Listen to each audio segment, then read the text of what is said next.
Measurable post-secondary goals.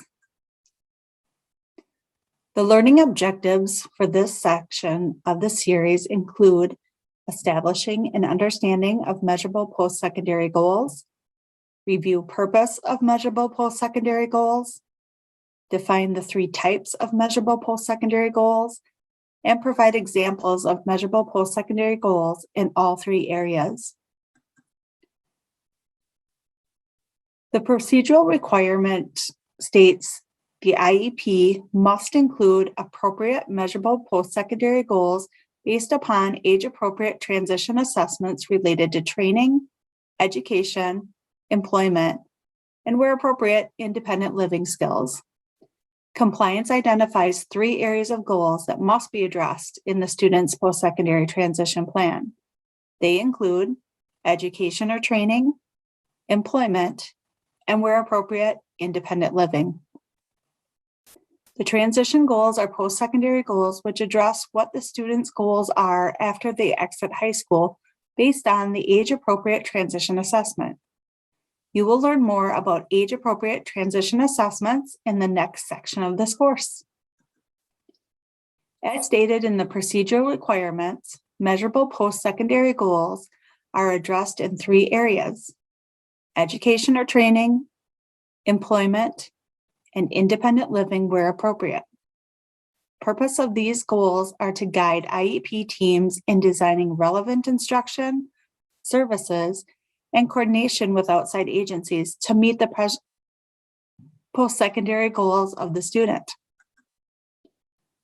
When the IEP team develops the student's measurable post-secondary goals, consider the following reflective questions to assure the cultural needs of the student and family have been addressed. Consider what steps have you taken to make sure that the student feels connected to their school or community?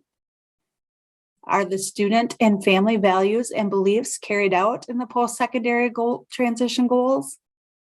What assumptions are you making about the student and their family that are negatively impacting the development of setting post-secondary goals? Are you allowing for the student and family to freely share their hopes and dreams? It is important for educators to support students and families in developing post-secondary goals and supports and services that can be tied into their preferences, interests, needs, and strengths, including connecting individuals with the communities in which they live and the strengths and assets that their individual experiences, families, and communities bring. The PTP poises educators to develop transition plans to play into the strong strengths that students, families, and other team members have.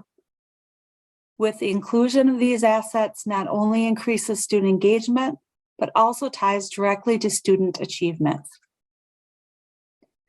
The National Technical Assistance Center on Transition, the collaborative, in coordination with the Office of Special Education Programs, developed an Indicator 13 checklist for data collection purposes. There are 6 components of the checklist that are relevant to measurable post-secondary goals.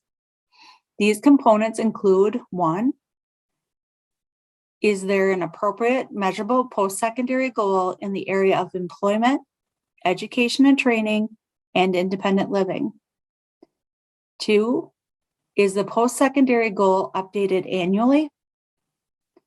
3, is there evidence that the measurable post-secondary goal were based on an age-appropriate transition assessment?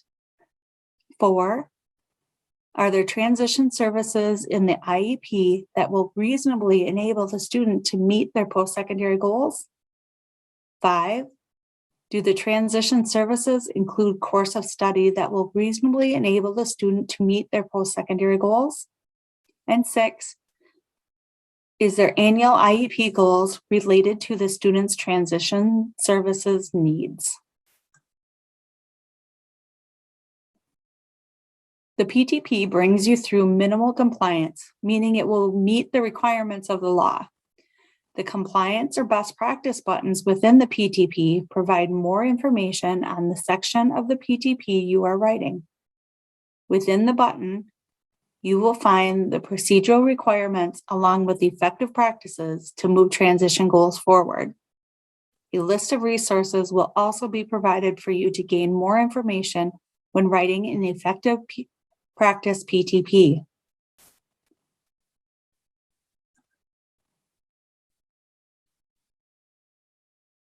The Wisconsin Department of Public Instruction conducted a compliance review of post-secondary transition plans of students 16 years old and older submitted by local education agencies via the online PTP application.